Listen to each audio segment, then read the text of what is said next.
I bring you greetings from Statesville, North Carolina. And I want you to know that we have members from Powell Neighbors, other than me, here tonight. Amen. And I didn't pay them anything. My proof is that I'm a preacher. Say no more. Yes, and we're delighted that they have come all this way just to hear me again. Amen. I love it. I'm encouraged. I want to say to this congregation and the elders and all of the staff at the school that heaven only will record the good work that you do. Amen. I mean, you just don't know what you're doing. And I just want to say that to encourage you to keep on doing what you do. It's phenomenal. And when you're in it, you don't see it, but from a distance, I'm telling you, souls are being won because of your efforts. Amen. In training men to preach the gospel. Amen. Amen. Keep on keeping. It's a great work. Now, I understand that I have about 37 minutes. So I'm going to try to keep it to that. Putting God before children, the text assigned to me is Genesis chapter 22, verses 1 through 14. Let's read that now. And it came to pass after these things that God did tempt Abraham and said unto him, Abraham. And he said, Behold, here I am. And he said, Take now thy son, thine only son Isaac, whom thou lovest, and get thee into the land of Moriah, and offer him there for a burnt offering upon one of the mountains which I will tell thee of. And Abraham rose up early in the morning, and saddled his ass, and took two of his young men with him, and Isaac his son, and clave the wood for the burnt offering, and rose up, and went unto the place of which God had told him. Then on the third day, Abraham lifted up his eyes and saw the place afar off. And Abraham said unto his young men, Abide ye here with the ass, and I and the lad will go yonder and worship and come again to you. Say amen, church. Amen. And Abraham took the wood of the burnt offering and laid it upon Isaac his son. And he took the fire in his hand and a knife, and they went both of them together. And Isaac spake unto Abraham his father, and said, My father. And he said, Here am I, my son. And he said, Behold the fire and the wood, but where is the lamb for a burnt offering? And Abraham said, My son, God will provide himself a lamb for a burnt offering. So they went both of them together. And they came to the place which God had told them of, and Abraham built an altar there, and laid the wood in order, and bound Isaac his son, and laid him on the altar upon the wood. And Abraham stretched forth his hand, and took the knife to slay his son. And the angel of the Lord called out of heaven, and said, Abraham, Abraham. And he said, Here am I. And he said, Lay not thine hand upon the lad, neither do anything unto him, for now I know that thou fearest God. See, thou hast not withheld thy son, thine only son, from me. And Abraham lifted up his eyes and looked, and behold, behind him a ram caught in a thicket by his horns. And Abraham went and took the ram and offered him up for a burnt offering in the stead of his son.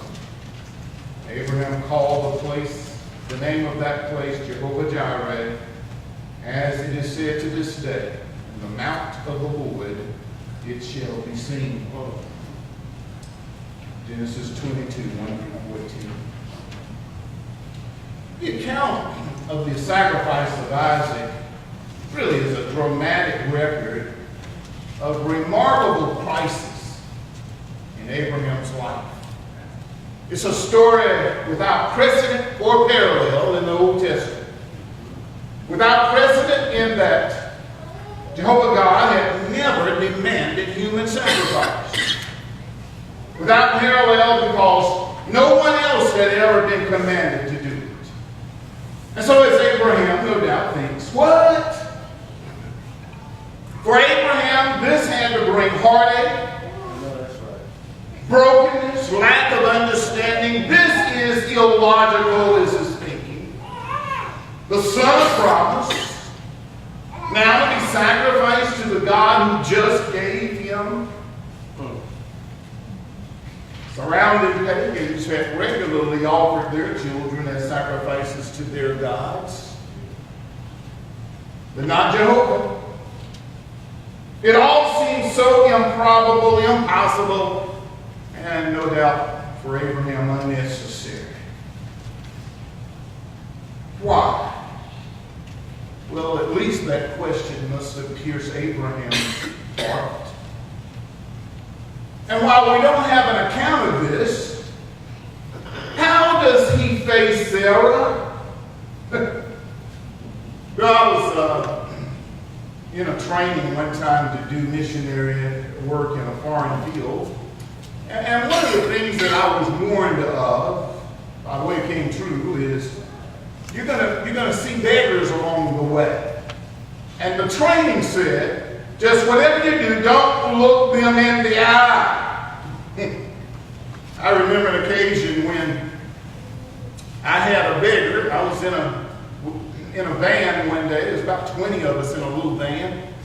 And a beggar kept looking at me. And of course, I look everywhere else. You catch him looking at me and I look away. And this is, I'm telling you that because this is how Abraham, no doubt, is facing his wife. He cannot look her in the eyes, avoiding eye contact with his own wife. And what is Abraham thinking as he's walking up that mount to Mount Moriah? You see, there's a certain context to this story that needs to be considered. When Abraham was called, Genesis chapter 12, he was 75 years old at the time, and he was told by God, I will make of thee a great nation, and from thee all the families of the earth shall be blessed. That meant something to Abraham then. In chapter 13, when Abraham is kind of trying to figure this all out, God says, count the dust of the earth, that's how many descendants you're going to have.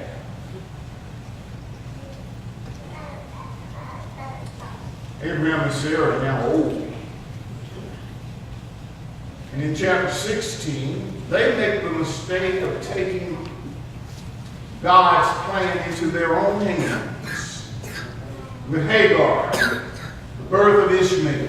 What a terrible mistake that was.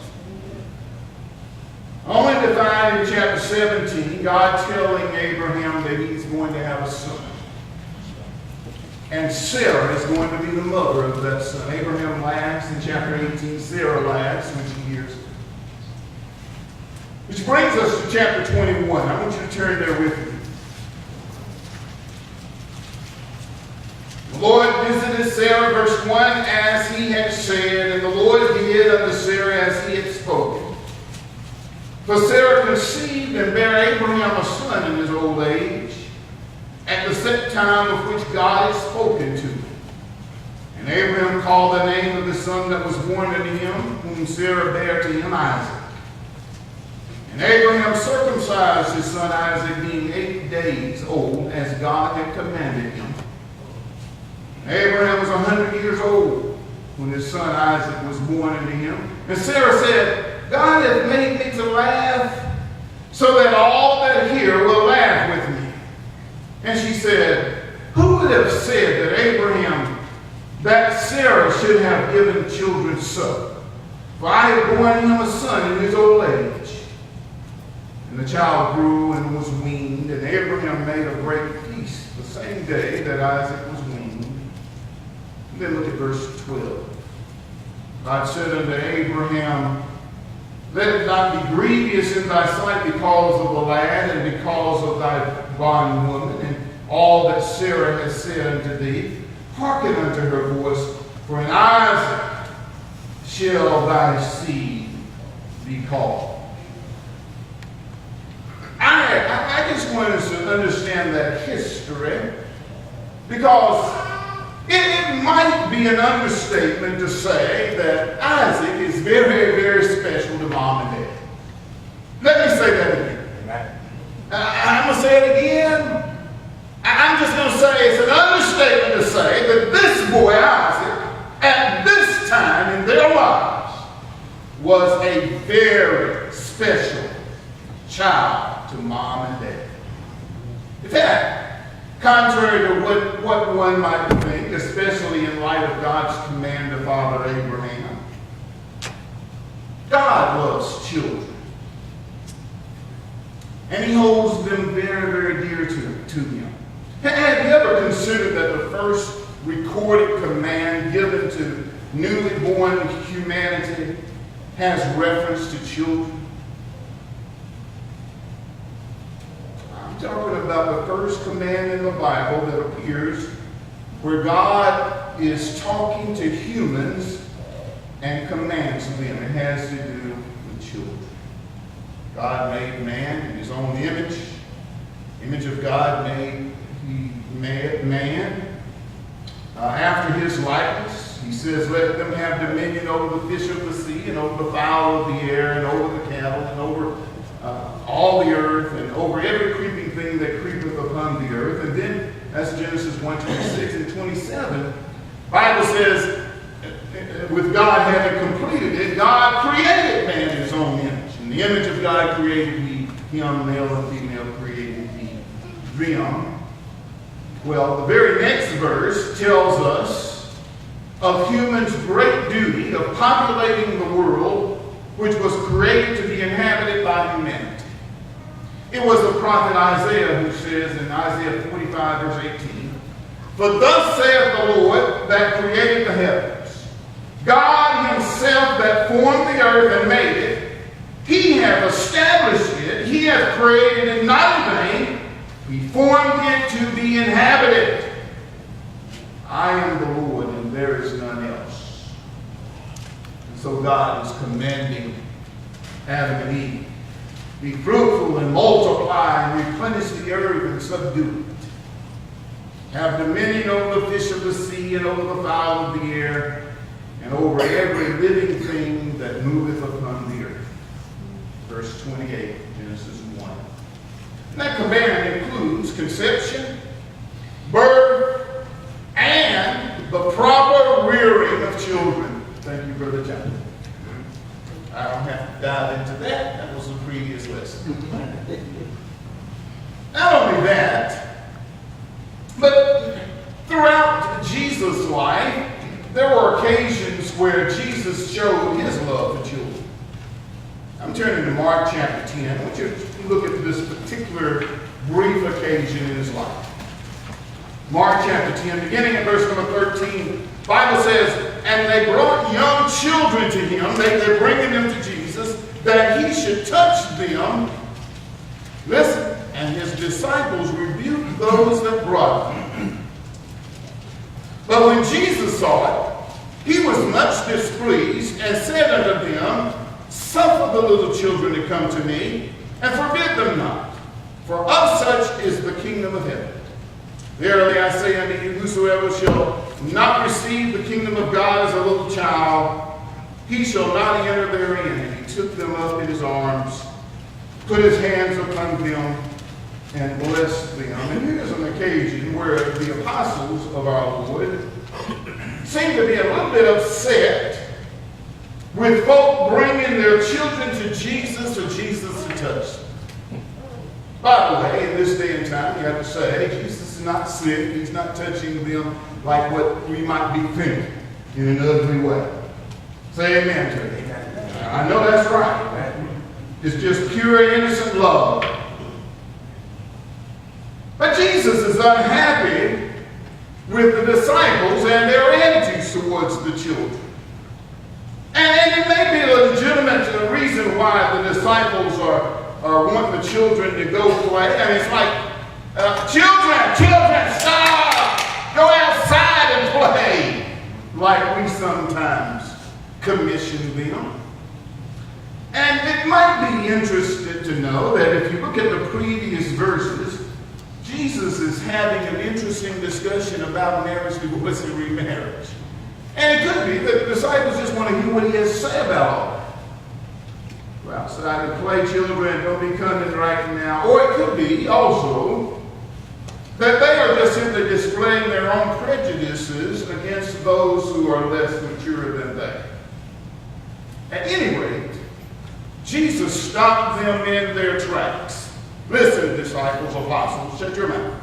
Let the children come to me. Let them come. I want the children to be able to come to me. Church, when we see the world as God the Father sees it, and as God the Son sees it, we realize the beauty and the simple, the innocent, the willingness to learn, to be shaped, the understanding of the need to grow in one's life, to mature. And that's what Jesus saw in these children. That's what I think we need to see maybe in Isaac. Young, although we're not sure how old he is. Some say maybe as old as 40, 20. I'm touched by the fact that there is no fight, it seems, against his daddy. I mean, a 20-year-old is going to say, Daddy, wait, Daddy. In fact, Daddy might think twice about doing that to a 20-year-old. Anyway, we see Isaac as some young, energetic, innocent, and absolutely being loved by mom and dad. Now God has commanded his life to be taken from him. As we look at that text, I want you to see a phrase that's kind of repeated at least twice in the text. In verse number 6, it says, in the latter part of the verse, and they went both of them together. And then in verse number 8, latter part of the verse again, so they went both of them together. Daddy and son walking together. And Daddy absolutely loves this son.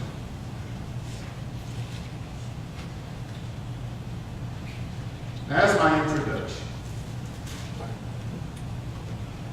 I want us to first point see God's test of Abraham. When in verse 1, the Bible says that God did tempt Abraham and said unto him, ultimately, take now thy son, thine only son Isaac, whom thou lovest. Get thee into the land of Moriah, and offer him therefore burnt offering upon one of the mountains which I will tell thee of. What are the possible reasons why God is testing Abraham at this point? I think it's important for us to understand that faith has already been demonstrated in Abraham. In fact, when the Hebrews writer is recording Faith's Hall of Fame, as we call it in Hebrews chapter 11, earlier, before he talks about Abraham offering Isaac, back in verse 8, he talks about Abraham, the faith of Abraham, when he was called to go out into a place which he should have to receive for an inheritance. The Bible says, obeyed. And he went out not knowing whither he went. Now I'm saying, church, this is no small matter here. This is huge. And again, it doesn't point it out, but how does he convince his wife to go? Honey, we're going, we're leaving. Okay. Where are we going? I don't know. I'm just putting myself in Abraham's shoes, and I'm telling you what, I got to really do some convincing to get my wife to say, okay. She's going to first look at me like, are you feeling all right? This is some kind of faith. I'm just saying it's some kind of faith. And then not only that, but look at verses 9 and 10. By faith, he, Abraham, sojourned in the land of promise, as in a strange country, dwelling in tabernacles with Isaac and Jacob, the heirs with him of the same promise. For he looked for a city which had foundations, whose builder and maker is God. Abraham has proven his faith. He left his kinfolk, went to a place where God would show him. He had patiently also waited for that son. Well, with a little bit of mistake with Ishmael coming on the scene. But for the most part, he waited a long time. Ishmael's 13 when Isaac is ultimately born. Can you imagine just for 13 years? So the picture is God testing a proven faithful one. I want you to look back at Hebrews chapter 11. I want you to notice the text where he starts talking about Abraham offering Isaac. And he says again, by faith, Abraham, when he was tried, offered up Isaac. And he that received the promises offered up his only begotten son, of whom it was said that in Isaac shall thy seed be called, accounting that God was able to raise him up even from the dead. Y'all don't see that, do you? And then that last phrase, from whence also he received him in a figure. The New American Standard says, from which he also received him back as a type. I just want you to know that Abraham, faithful one that he has proven to be, is being asked by God to sacrifice his son as a type. Take now thy son, thine only son, Isaac, whom thou lovest. If you listen carefully, you can hear God so loved the world that he gave his only begotten son, that whosoever believeth in him should not perish, and have everlasting life. God himself would stop Abraham. Whoa, Abraham, don't touch him. Don't harm him in any way. But God also knew that down through time, there would be no one to stop him from his son. That sacrifice would be for our good. Amen. And there was no stopping. We get a sense of God's heart for us when we see Abraham's heart for that son that he loved so much. And then God told Abraham, get thee into the land of Moriah and offer him there for a burnt offering upon one of the mountains which I will tell thee of. That's verse 2, the latter part of verse 2 of Genesis 22. I want you to compare that to 2 Chronicles chapter 3. 2 Chronicles chapter 3. And I want you to notice verse number 1. Then Solomon began to build the house of the Lord at Jerusalem in Mount Moriah, where the Lord appeared unto David his father, in the place that David had prepared in the threshing floor of Arnan the Jebusite. This would be a place in that temple where many symbolic sacrifices would take place. Hebrews writer tells us that Jesus would die outside the gate. He suffered without the gate, the Hebrews writer said. But the whole city of Jerusalem was built on Mount Moriah. City built on Mount Moriah.